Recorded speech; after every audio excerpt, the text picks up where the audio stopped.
We used to build a ship a day, and now we don't do a ship a year practically, and we have the capacity to do it. So we'll talk to you about that. Okay, Matt? Think about that. That's a natural.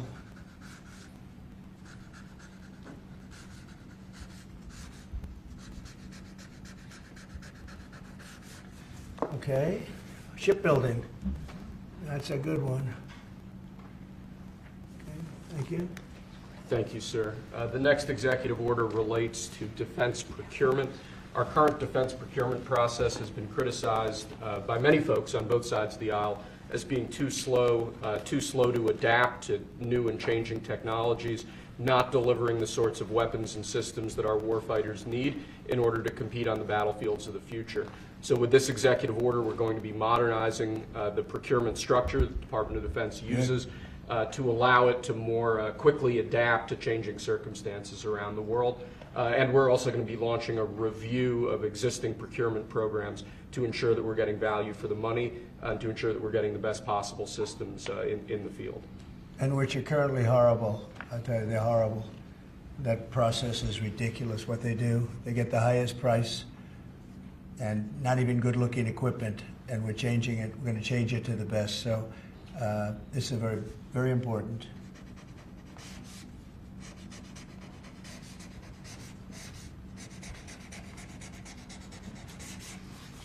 And I want to say hello to Brooke. Well, look at Brooke. She got the cost of eggs down 87%. 87%, Governor. We have somebody that's done a great job at Department of Agriculture, and Kristi Noem, who perhaps a few of you have heard of. She has done the most unbelievable job as somebody that's watching over our country at the border, and with Tom Homan and your whole staff of tremendous people. So thank you. Who would think that she is like meant for that job, huh? She's meant for it. So congrats. I just saw you there both. Thank you very much. Thank you. Okay. We'll do it later, please. Thank you, sir. Lastly, in the defense space, one persistent issue that we've had in terms of the issue of foreign defense sales, that we're unable to provide weapon systems in a reliable, effective way to key allies of ours, and a key driver of that is inefficiencies and inconsistencies with the process by which we approve foreign military sales. So this executive order is going to direct your Department of Defense, Department of State, other relevant departments and agencies to rework our system of foreign defense sales to ensure that we can provide equipment, creating American jobs and providing obviously revenue to American defense manufacturers, but provide key military equipment to our key allies in a reliable, effective way. Okay, that's good. All very important.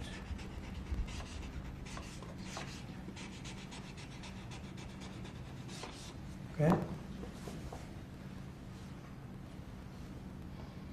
Because our budget is just about approved, and it's a big budget, and we want to spend the money properly, get the best equipment in the world. We rebuilt our military during my first term, rebuilt it entirely, beautiful. And then some was given away to Afghanistan so stupidly, the most embarrassing day in the history of our country, I think. But it's still, we have to fix it up a little bit, and that's what we're going to do. We're going to do a good job of it, too. Thank you. Next up, sir, we have a series of executive orders and a memorandum all relating to deregulation, which has obviously been a major priority of your administration. The first of these is an executive order. The Biden administration launched what you've called a war on showers. They had certain regulations that basically killed the water pressure of showers and other water appliances. You can say it. Go ahead. What are the appliances? I mean, it's everything, sir. Sinks and toilets. Dishwashers, toilets, sinks. But the shower heads are a huge There's no deal. water. You don't get water. It's ridiculous. So with this executive order, we're effectively going to be reversing that set of regulations to ensure that Americans have choice in the consumer market. If they want a low-flow shower head, they can buy one. If they want a real deal shower head, they should have the ability to get one. That's true. You buy a new house, you pay a lot of money, and the developers, you're not allowed to do anything more. They put restrictors on. They used to have a restrictor where you could take it out, but now they weld it in. and you take a shower or wash your hands, whatever you do, including dishwashers where no water comes out. But you wash your hands, and in my case, I like to take a nice shower to take care of my beautiful hair. And I have to stand under the shower for 15 minutes till it gets wet. It comes out drip, drip, drip. It's ridiculous. And what you do is you end up washing your hands 5 times longer. So it's the same water. And we're going to open it up so that people can live, and we're going to hopefully have Congress approve it so it's memorialized.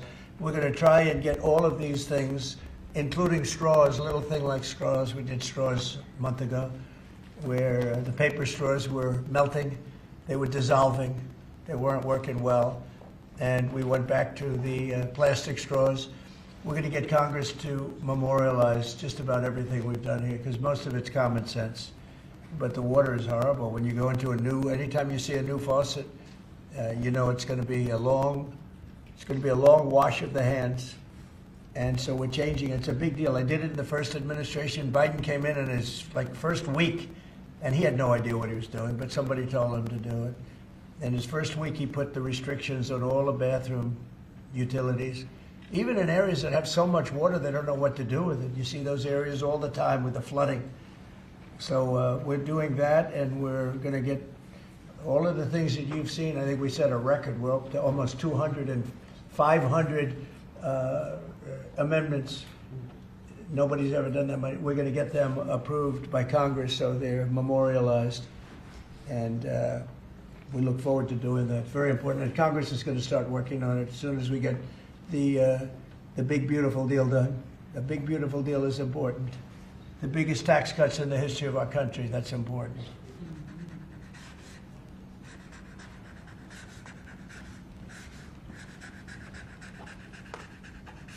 Okay.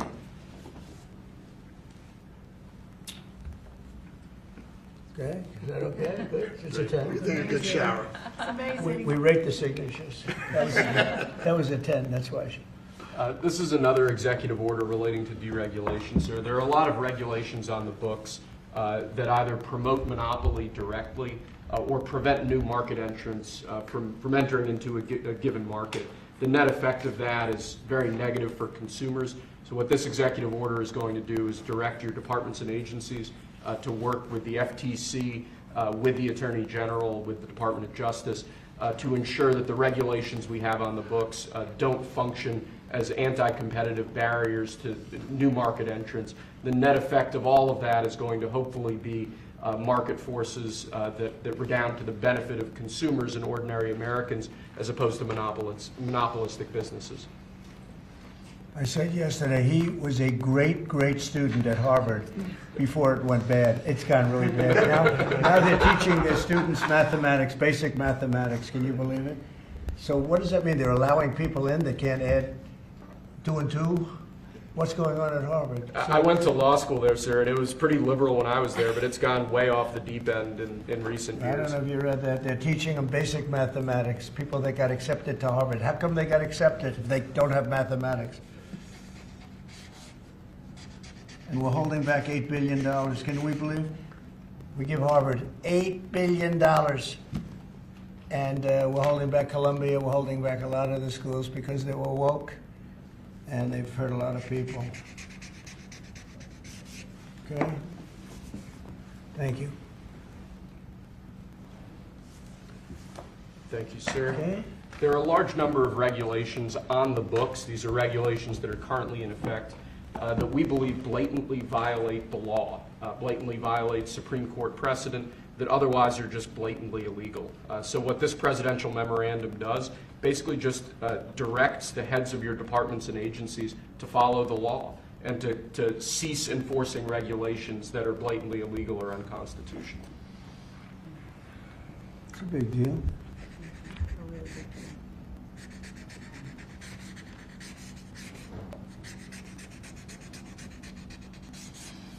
It's really very important that we get these memorialized Yes, sir. in Congress. Very important for the long haul, right? Yes, sir. This is the last of our deregulatory EOs for the day. This is zero-based regulatory budgeting. The idea here is that over time, regulations accumulate on the books and in the Federal Register, and people aren't taking a close, detailed look at what's on the books and clearing them out as times change or as regulations become dated or ineffective. What this executive order is going to require is each of your departments and agencies to scrutinize on a continuing rolling basis all of the regulations they actually have on the books and sunset those that either no longer serve a purpose or the departments and agencies can't identify a specific reason for keeping them active. Okay.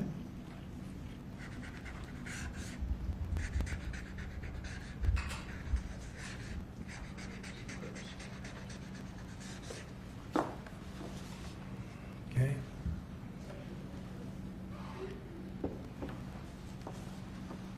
Thank you, sir. Sir, you've taken action against a number of law firms that have in one way or another been involved in the weaponization of government or actions of lawfare. One of those law firms is Sussman Godfrey, similar to what we've done previously with other law firms. This is an executive order that takes certain measures against Sussman Godfrey to ensure that they can't access government resources, government buildings, scrutinizing certain aspects of their practices as a law firm, given their previous activities.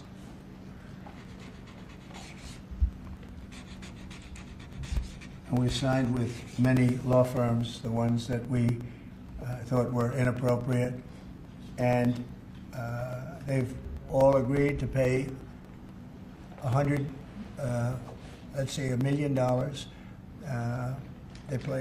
They went for some pretty big numbers. I guess we have a total. What do we have? What's the total about? What's the total right now, Steve? About, would you say? Getting close to probably 600-700 million now, I would think. We've multiple at 100 million, some at 125 million. So the numbers are adding up. We're going to be close to $1 billion soon. One at $40 million. Millions of dollars an hour. But they don't admit guilt. Remember that, they don't admit guilt. But and we have another 5 to go, I think, 5 of them. And this one is we're just starting a process with this one. Yes, sir. Because there were some very bad things that happened with these law firms. And this firm is very involved in the election misconduct. Weren't they all involved in the election misconduct? I think they were all involved. Yes. Anyway, so they went from $40 million to $125 million. And most of them are at about $100 million. Right? All right.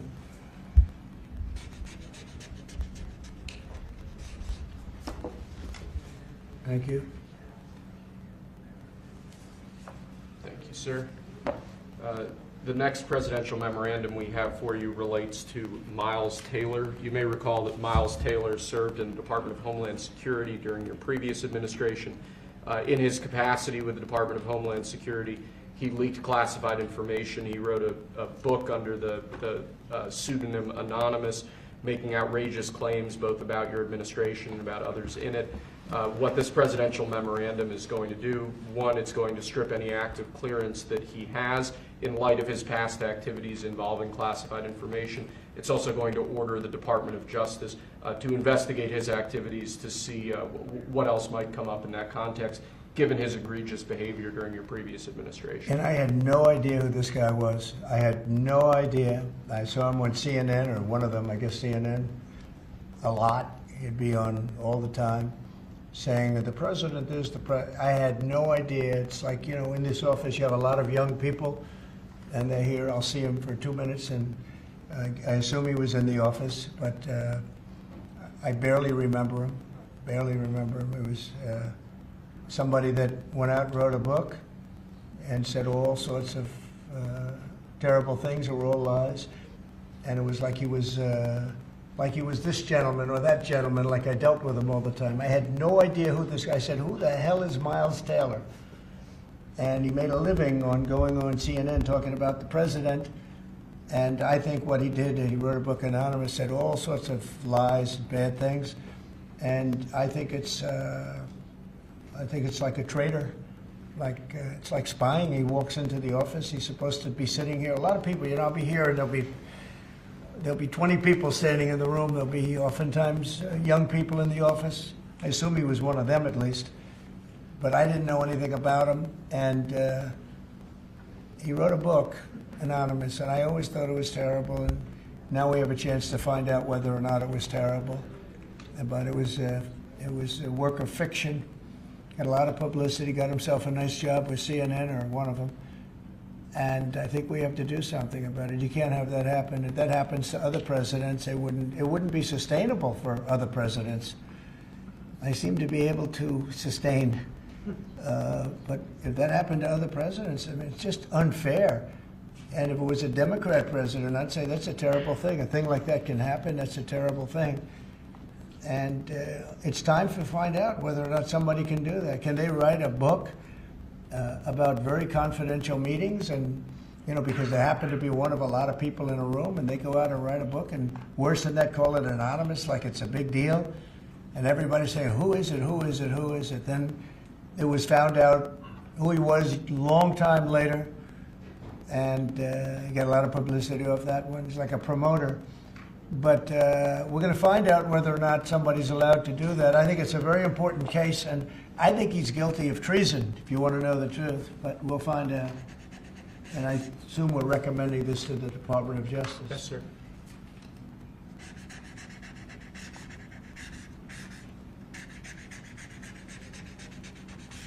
Okay, good. Terrible guy. Similarly, sir, Christopher Krebs, the former head of CISA. This is a man who weaponized his position against free speech in the election context, in the context of COVID-19. This is it's a similar presidential memorandum to the one you just signed. It addresses his access to government, existing clearances he might have, and further instructs your Department of Justice, other aspects of your government, to investigate some of the malign acts that he participated in while he was still head of CISA. This is another one. I don't know that I met him. I'm sure I met him, but I didn't know him. And he came out right after the election, which was a rigged election, a badly rigged election. We did phenomenally in that election. Look what happened to our country because of it. Open borders, millions of people coming into our country. Russia and Ukraine, that would have never happened. October 7th would have never happened. Afghanistan, the way that they withdrew with 13 dead, but so many killed, actually. I mean, so many killed outside of the 13 soldiers, hundreds of people killed. And maybe, I don't know, never mentioned, but I mentioned it, 42 or 43 people so badly injured, the legs, the arms, blown off, the face. And this is all because of an incompetent group of people that preceded us, and that would have never happened. And this guy Krebs was saying, oh, the election was great, it was great. Well, it's been proven that it was not only not great. When you look at all these lawyers and law firms that are signing, giving us hundreds of millions of dollars, it was proven by so many different ways in so many different forms, from the legislatures not approving to the 51 intelligence agents that worked from all of the different scamming operations. It was a very corrupt election. They used COVID to cheat. And we're going to find out about this guy too, because this guy's a wise guy. He said, we've been proved this is the most secure election in the history of our country. No, this was a disaster. And frankly, we should go to paper ballots, same-day voting, voter ID, and one other thing, you should get a little certificate that says you're a citizen of our country. You get a citizen piece of paper that says you're a citizen before you can vote. But you want voter ID and you want paper ballots, and you really want same-day voting. If you don't have same-day voting, they decide to change the air conditioner. Oh, we're fixing the air conditioner. Let's move all these boxes. We'll bring them back in a few days, and then they don't bring back those boxes. We got to have safe elections. We have to have borders. Ideally, we have to have a free press, which we don't have. We don't have a free press. We have a very dishonest press.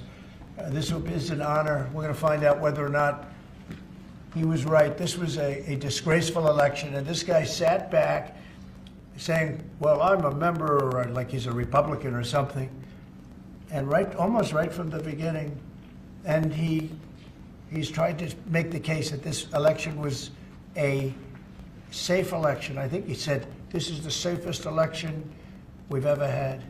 And yet, every day you read in the papers about more and more fraud that's discovered. He's the fraud. He's a disgrace. So we'll find out whether or not it was a safe election. And if it wasn't, he's got a big price to pay. And he's a bad guy. There's another one. I have no idea who he is. Krebs. I have no idea who he is. I'm sure he was in the room at some point, just like you're all in the room, but I have no idea who he was. So thank you very much. Those last two are very important, I think, for the country. Thank you, sir. And lastly, we just have 3 proclamations. These are the sorts of things that most presidents use an auto pen for. You obviously don't like using the auto pen much, if at all. The first of these is National Former Prisoner of War Recognition Day. This is one that you did in each of, I believe, each of the previous the years of your previous administration, recognizes former prisoners of war. More generally, this proclamation is written to acknowledge the great steps you've made both in this administration and your previous administration on behalf of veterans, homeless veterans, others who've suffered in that way, and basically stating that it's a priority of your administration to ensure that veterans and homeless veterans are cared for properly. Good. And you know what, they ought to find out who was using that auto pen, because whoever that person was, he or she was like the President of the United States, and I'm against auto pens. I think auto pens are not a good thing, especially when you're talking about documents like we're signing today. If he can't sign, then he can't be president. It's pretty simple. Let's see whether or not he could sign. But I think that should be tested. I really think that should be tested. It's another one. And you may think about it, because how can a man that, did he really know that when they gave all false information on the council, I mean, the whole unselect committee of political lunatics, they destroyed all the information. You can't get any information. They went for like a year and a half, almost 2 years, screaming and ranting and raving. Democrats plus 2 worse than Democrats.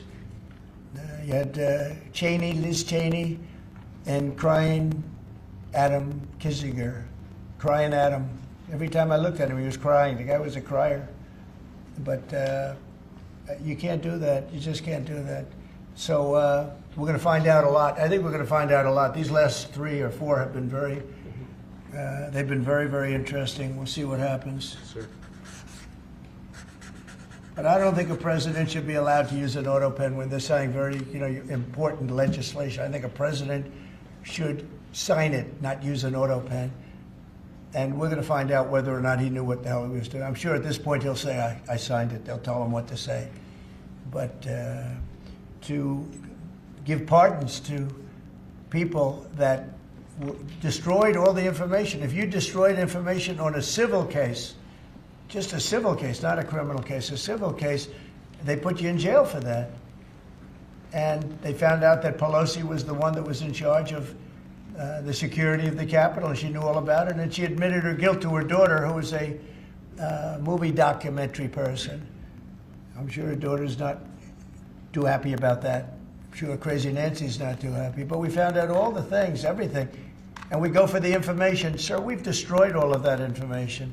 If I haven't destroyed it, I wouldn't be sitting here right now. I guarantee you that. I'd be sitting someplace else. So I think it's something that we should really look at, because that's so important.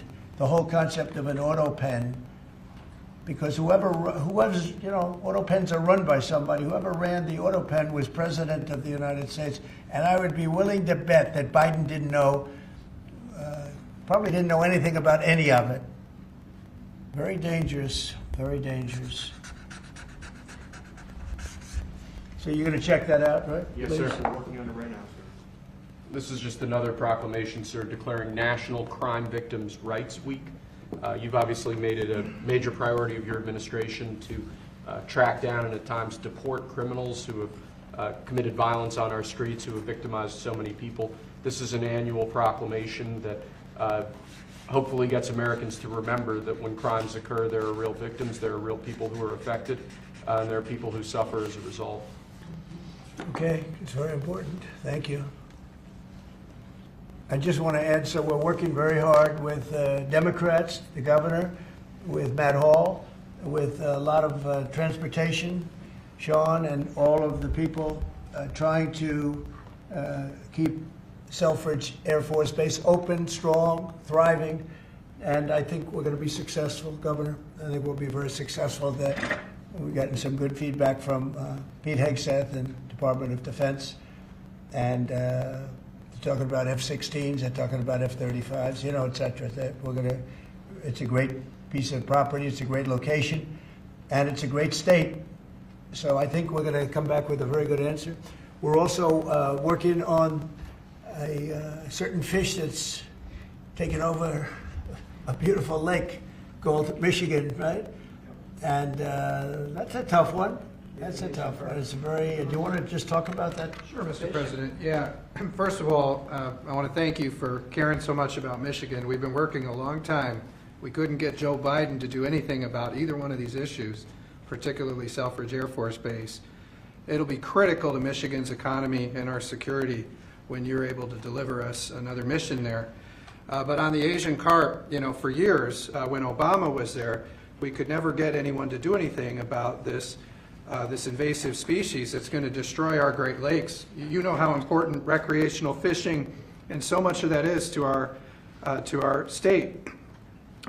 Because of your work, we're hopeful that we'll get a solution there and we'll get that barrier built so we can protect our Great Lakes. So thank you, Mr. President. And they're very powerful fish. I mean, I see them, they jump out of the water, they jump at the fishermen. I mean, I've never seen anything like it. And has this gotten into any of the other lakes yet? Because you would think it would be pretty easy because they're all sort of connected. Governor? It's why we're working so hard to make sure that, you know, we work with the Army Corps and erect a barrier so that the Asian carp can't get into Lake Michigan. It'll devastate the ecosystem, the economy, tourism, and it's 20% of the world's fresh water is in the Great Lakes, Mr. President, which is why it's so important that as a nation we protect the pristine waters. Yep.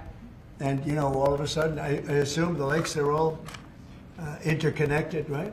Yeah. So at some point, they're going to be in the other lakes. And so we're going to work hard on that. I spoke with the Army Corps of Engineers, and they have a method. It's a pretty gruesome method, but it's a method. And I think they know what to do. So we're going to work on that very hard. And thank you, Governor, very much. Sort of a bipartisan thing when you get right down to it. Yep. It's a very expensive thing, actually. It costs a lot. I looked at the numbers. I said, well, but we have to save Lake Michigan because these fish, they eat everything in the way, including the other fish. They eat everything. Are people endangered by the fish? I think I mean, they're going to eat all the fish there. We won't be able to fish anymore, and that's a big deal in Lake Michigan. There's a lot of fishing, recreation, so it's going to be a problem there. But you're right, it's bipartisan, sir, but you're the one taking action on these issues. We couldn't get Biden to do it on Selfridge. This thing has been delayed for, 15 years where we were trying to do it. It started under Obama where we were trying to do it. He wouldn't do anything about it. So we appreciate you paying so much attention to this and taking action. Well, sir. I would. And the governor, in all fairness, called me about it. I had seen it, and she called me, and John James called me. And, we spoke with your office, and it's, you know, I want to put that down. It really is bipartisan. It's great to see it, actually. It's great to see that. And that includes Selfridge, too. Mm-hmm. And we're going to get it done, and we'll all stand there together and cut a ribbon. Okay? Gretchen? Good. That's good. Thank you very much. I'm glad you brought it up, and I'm glad you brought it up, Matt. Appreciate it. And I know you two get along pretty well, right? Yeah. About 70% of the time, which is pretty good. I think you do. All right, good. We'll have something to celebrate pretty soon, so pretty sure about that. Okay? Thank you, Gretchen, very much. Okay, do you have any questions? Mr. President, where does the TikTok deal stand, given what we've seen, you know, the tariffs, Well, it's moving China? along, but obviously I would say right now China's not exactly thrilled about signing it. We have a deal with some very good people, some very rich companies that would do a great job with it, but we're going to have to wait to see what's going to happen with China. So Mr. President, still on the table? no, it's on the table very much. I think China's going to want to do it, actually. Mr. President, Can you explain more of what you believe is the end game with China? Are you waiting for President Xi to blink? How do you think this is all going to be resolved? Look, for years we've been ripped off and taken advantage of by China and others, in all fairness, but by China, that's the big one. And it's just one of those things. You know, we're making $2 billion a day right now, this country. $2 billion a day with tariffs. And they were making $2 billion a day. We'll be making more. Now when you see what happened today, I don't know if it's still there. You know, I looked an hour ago, but we were up like close to 3,000 points. Nobody's ever seen a day like that. I think that's a record, isn't it, fellas? Definitely. Is that a record? Who would have thought we were going to have a record like that after watching? But because the geniuses of the world, they get it. Our country is very strong. We were left a very, very weakened country, both economically, financially, because of all of the tariffs and all of the other companies just raiding us and ripping us off. And also at the border where 21 million people were allowed to come in. Many of those people were criminals. And but the people that do this for a living, and some of them are very smart and some of them aren't smart at all. But these guys are very smart, and my group is very smart. My whole group is smart. And you've done so amazing on the border. I read the other day that there were 9 people and hundreds of thousands 2 years ago with Biden, and we had 9. We had it down to 9, and they were all let in for medical reasons. They were in bad shape. We let them in for medical reasons, not even for anything else. So you've been amazing. But that's a big thing. I think it's one of the greatest problems that I've never seen anything like it.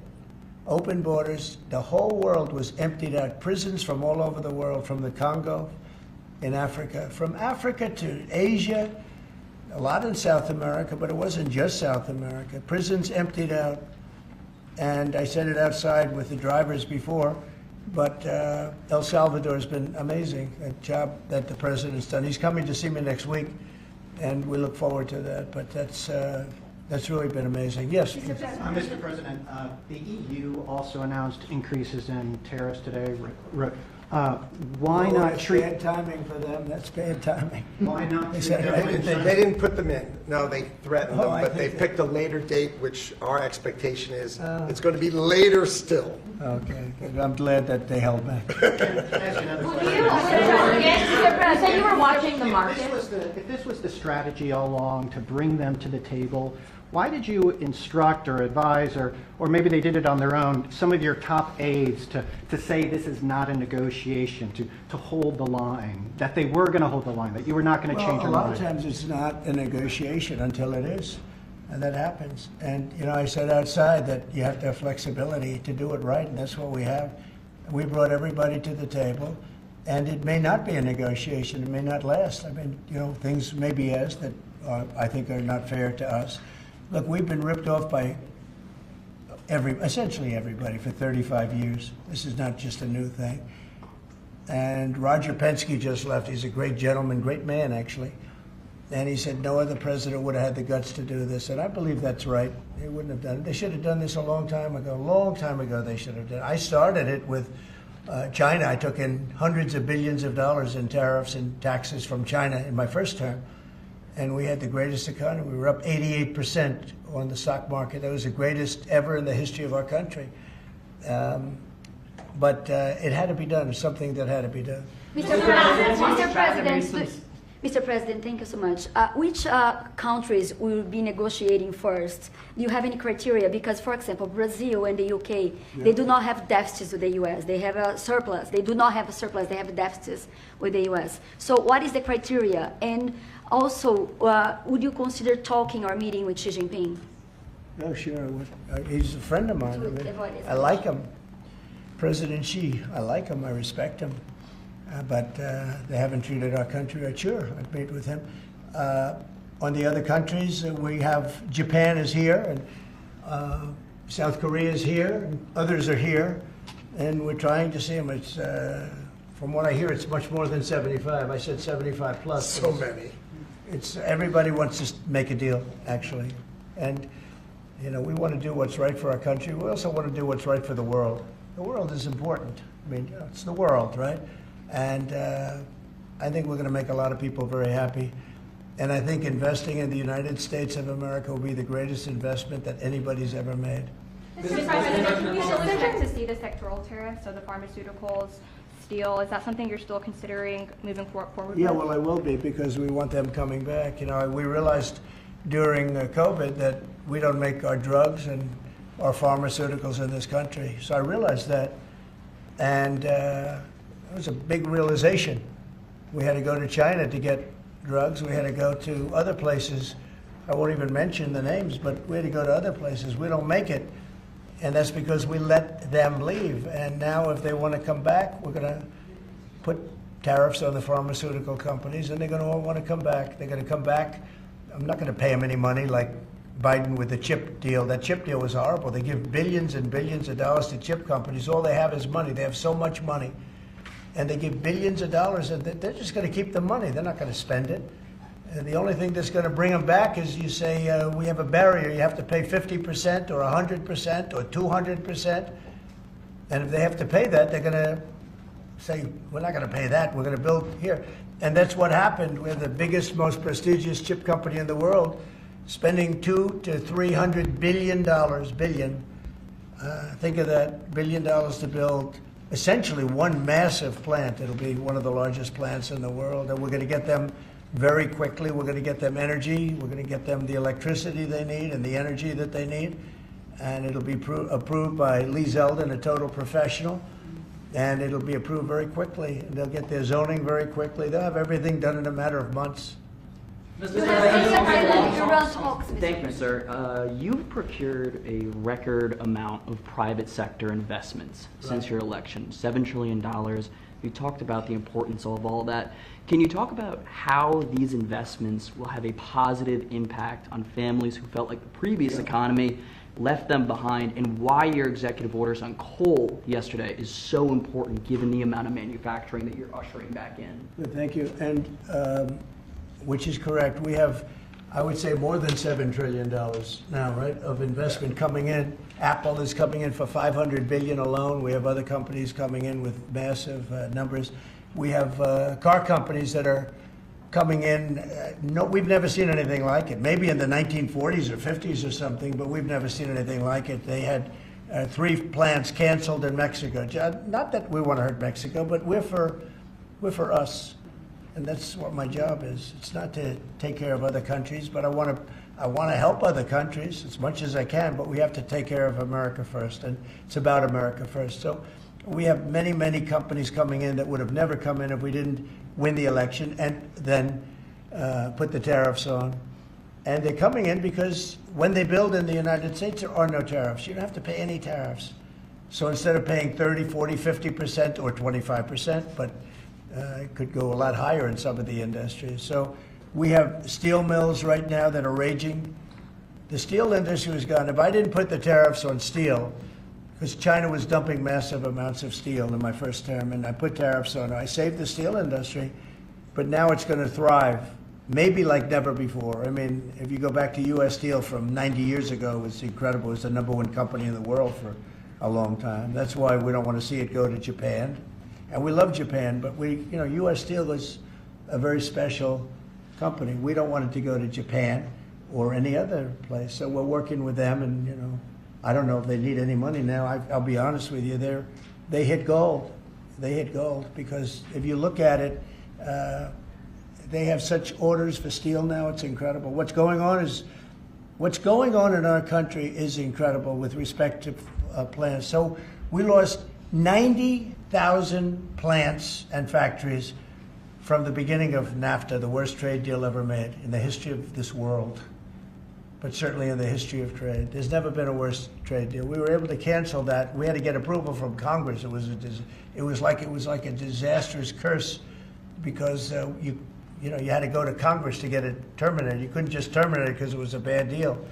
And you had people in Congress that didn't want to do it because they had other reasons, maybe bad reasons. They're mostly not there anymore, those people.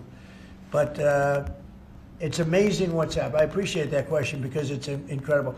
I don't think we've ever seen anything like it.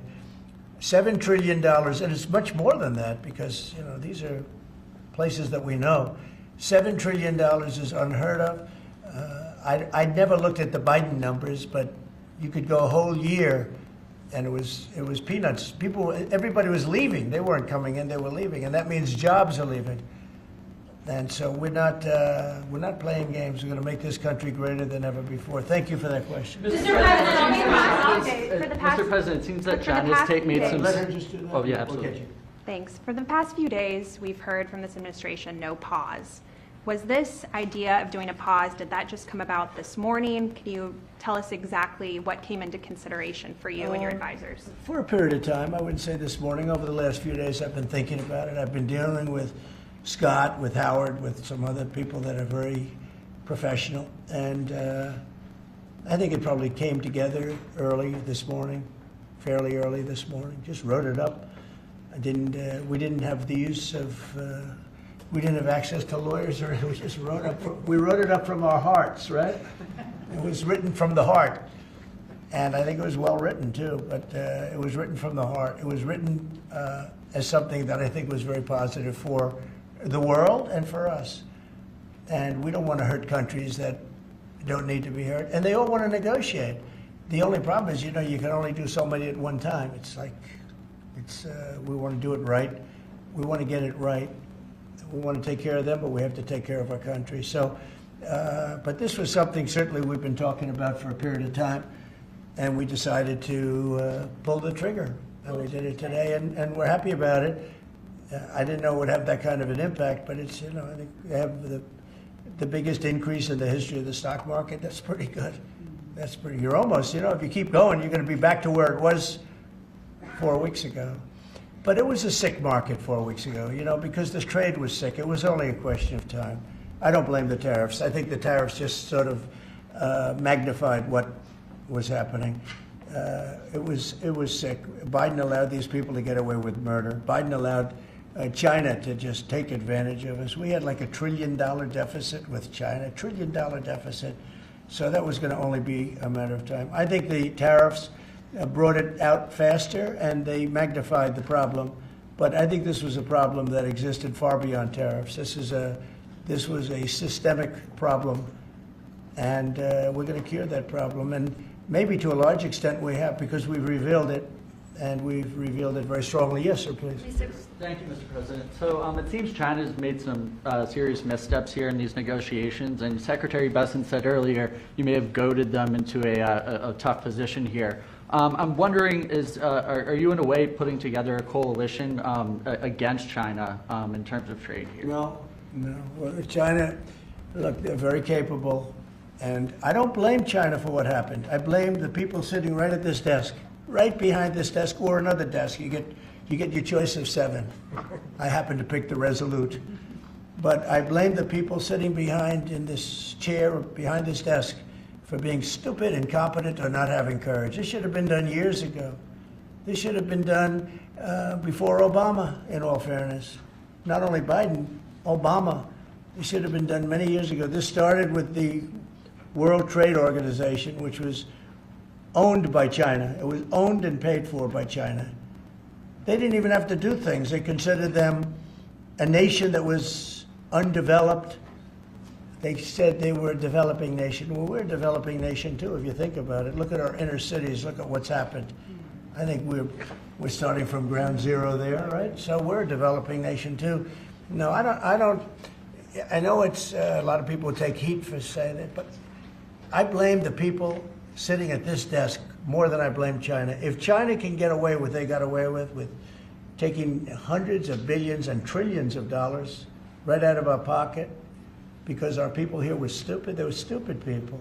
Maybe corrupt, I don't know. I don't know how you could be that stupid. How do you get to be president and you're stupid?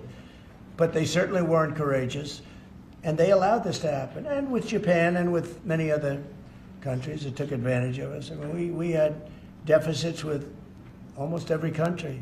I used to read these things. The first term I'd read them. I'd actually read the agreements. I'd say, how could anybody agree to this stuff? So certainly they were rough, and they were tough, and they were smart, and you can blame them, but I really blame the people that allowed them to do it, because if you could read first grade and you could read these agreements, you'd say, these are terrible deals. I actually used to say, who would allow deals like this to be made for our country? And maybe it's people that didn't care. Maybe it's people that weren't courageous. Maybe it's people that were corrupt. I don't know. But I blame those people more than I blame anybody else. You've been very specific in saying that you would like the EU to purchase U.S. energy. Is there something specific that you would like China to do? Well, you'll be hearing about that. Yeah, there are a lot of things I'd like China to do. Are there some examples? There are a lot of things that I want China to do, and I'll be telling China what that is. Not you, but I'll be telling China. Mr. President, on Iran, you said the other day that if they do not agree to a potential nuclear deal, that it would be very dangerous for them. What specifically Well, they did you can't mean? have a nuclear weapon. Did you mean military action, though, if they don't agree? Oh, if necessary? Absolutely, yeah. And do you have a deadline for these Yeah, talks? I do. And You're talking about with Iran? Yes.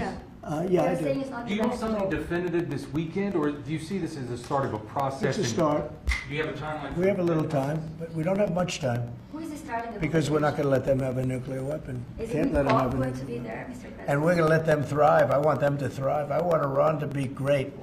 The only thing they can't have is a nuclear weapon. They understand that. You know, the people are so incredible in Iran, and they're so smart. They're very smart people. But, you know, they're in a rough situation, rough regime. But they understand, and the leaders understand. And I'm not asking for much. I don't, they can't have a nuclear weapon, and I've said that. And I was a little bit surprised, because when the election was rigged, I figured they'd get the weapon, because with me they were broke. They were broke. They had no money because of the sanctions. Nobody could buy oil. We did that to Venezuela just recently, and we'll do it to other countries if we have to. I want to see Russia and Ukraine make a deal. They got to make a deal. When schools get blown up and bad things happen, like I'm hearing about, it's no good. I hope we're going to make a deal with Russia and Ukraine. But with Iran, yeah, if it requires military, we're going to have military. Israel will obviously be very much involved in that. He'll be the leader of that. But nobody leads us. We do what we want to do. When would the clock run out on the talks? Say- When would the talks need to conclude before you might do military? I can't really be specific, but you know, when you start talks, you know if they're going along well or not. And I would say the conclusion would be when I think they're not going along well. So that's just a feeling. Mr. President, on the subject of U.S. troops stationed in Europe, do you have any plans to reduce the number of U.S. troops in Europe or in other NATO countries? Well, good. I mean, it depends. We pay for military over in Europe. You know, we don't get reimbursed by much. South Korea too. So it will be one of the things we discuss. That's unrelated to trade, but I think we'll make it part of it because it makes sense. Be nice to wrap it all up in one package for each country. You know, it's nice and clean, and we have plenty of law firms. These are great law firms that we signed with, the best. And I think part of the way I'll spend some of the money that we're getting from the law firms, you know, in terms of their legal time, will be, if we can do it, I think we can do it, using these great law firms to represent us with regard to the many, many countries that we'll be dealing with. We'll have good lawyers representing us, but we want to have good lawyers, and these are the best, considered the best lawyers in the world, right? I mean, considered the best in the world. I don't know. They just went off a little bit. Mr. President, two questions. On Iran, do you have an update on who will be participating or conducting these conversations? Will Witkoff be there on Saturday for these direct talks? And on China, some economists are saying that right now is technically embargo on China with 125% tariffs. Are you concerned of escalation beyond the trade war with China? No, I'm not concerned. I think President Xi is a very smart guy, and I think we'll end up making a very good deal for both. But, you know, we've been treated so badly for so many years. Again, we allowed that to happen. We've been treated so badly for so many years. But, no, I don't expect that. I think President Xi is one of the very smart people of the world, and I don't think he'd allow that to happen. And we're very powerful. This country is very powerful. Let me tell you, it's far more powerful than people understand. We have weaponry that nobody has any idea what it is, and it is the most powerful weapons in the world that we have. More powerful than anybody, not even close. So nobody's going to do that, but I think that if that's what you're referring to, maybe it's not. But just in terms of basic escalation, which is what you said. No, I think that President Xi is a man who knows exactly what has to be done. He's a very smart man. He loves his country. I know that for a fact. I know him very well. And I think he's going to want to get to a deal. I think that's going to happen. We'll get a phone call at some point, and it'll be off to the races. It'll be a great thing for them. It'll be a great thing for us. It's going to be a great thing for the world and for humanity. Do you have plans to meet with Putin in Saudi Arabia? At some point, I will. At some point. In Saudi We'll have to Arabia? see. I mean, we have to get there right now. You know, we got to get there. In the meantime, they're losing 2,500 on average young people every single week. Think of that.